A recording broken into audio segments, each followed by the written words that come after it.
എന്റെ ഡിപ്പാർട്ട്മെന്റിൽ മണ്ണിര ചുറ്റി ആരടാ പറഞ്ഞ മണ്ണിരയ്ക്ക് പല്ലില്ല. എങ്ങനെയുണ്ട്?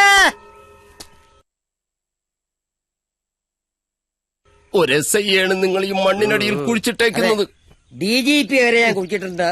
ആശാനെ, ഞാൻ ഡോക്ടർ സഹൃദയൻ, ആദിവാസി സംഗീതത്തിൽ ഇപ്പൊ അതിനെപ്പറ്റി ഗവേഷണം നടത്തിക്കൊണ്ടിരുന്ന ആളല്ലേ? എല്ലാം ജ്യേഷ്ഠൻ പറഞ്ഞിട്ടുണ്ട്. ആരാണ് ഈ ചേട്ടൻ? എപ്പോഴും പറയുന്നുണ്ടല്ലോ.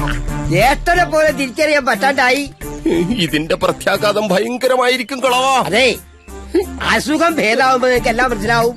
ആശാനെ, ഇത് ചതിയാ. ഞങ്ങളെ ബോധം കെടുത്തി ഇതിനകത്തോട്ട് കൊണ്ടുവന്നത്. തല കസവുള്ളവരെ ബോധം കെടുത്തിയല്ലാതെ പിന്നെ എങ്ങനെ കൊണ്ടുവരിക? സത്യം പറ കളവാ, നിങ്ങൾക്ക് പ്രാന്തുണ്ടാ? ഭ്രാന്ത് ആർക്കാണെന്ന് നമുക്ക് അവസാനം തീരുമാനിക്കാം.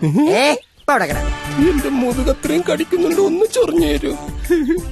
സാറ് വലിയ പോലീസ് ഓഫീസറൊക്കെ അല്ലേ? എങ്ങനെയെങ്കിലും ഇവിടുന്ന് ഒന്ന് രക്ഷപ്പെടുത്തു സാറ്. എനിക്ക് ചൊറിയാൻ പോലും പറ്റുന്നില്ല, പിന്നെ എങ്ങനെയാ രക്ഷപ്പെടുത്തുന്നത്? ഇവിടുന്ന് രക്ഷപ്പെടുത്താൻ പറഞ്ഞപ്പോ അയാൾക്ക് ചൊറിയണമെന്ന്. എനിക്ക് ചൊറിഞ്ഞു വരണം. എന്റെ ചോരയിലെ ചവിട്ടി കൊന്നുകളഞ്ഞ്. പിന്നെ ഇവിടുന്ന് വെളിയിറങ്ങിട്ട് വേണ്ടേ കൊല്ലാൻ? Good morning friends. കുട്ടൻ ചേട്ടാ, ഇത് കണ്ടില്ലേ? കണ്ടു. എങ്ങനുണ്ട് ശിരോവസ്ഥ? അതെ, ഞാനാണ് നിങ്ങളിവിടെ അഡ്മിറ്റ് ചെയ്യിപ്പിച്ച സ്വന്തം ചേട്ടൻ. ഞങ്ങളുടെ കയ്യും കാലും രണ്ടും ഈ മണ്ണിനടിയിലായി പോയി. ഇല്ലെങ്കിൽ കാണിച്ചു തരായിരുന്നു. വലിച്ചു പുറത്തെടുക്കണോ ഞങ്ങള്? ചെകുത്താന്റെ മാല എന്റെ കൈ കിട്ടിയപ്പോ തുടങ്ങിയ ദുരിതം. അതിനിടയ്ക്ക് അതും സംഭവിച്ചോ? അനുഭവിക്ക്. ഈ മണ്ണിന്റെ അടിയിൽ നിന്ന് ഞങ്ങൾ പുറത്തു വരും കേട്ടോ. അപ്പൊ തനിക്ക് ഞാൻ വച്ചിട്ടുണ്ട്. പുറത്തു വരുന്ന കാര്യം സംശയമാണ്.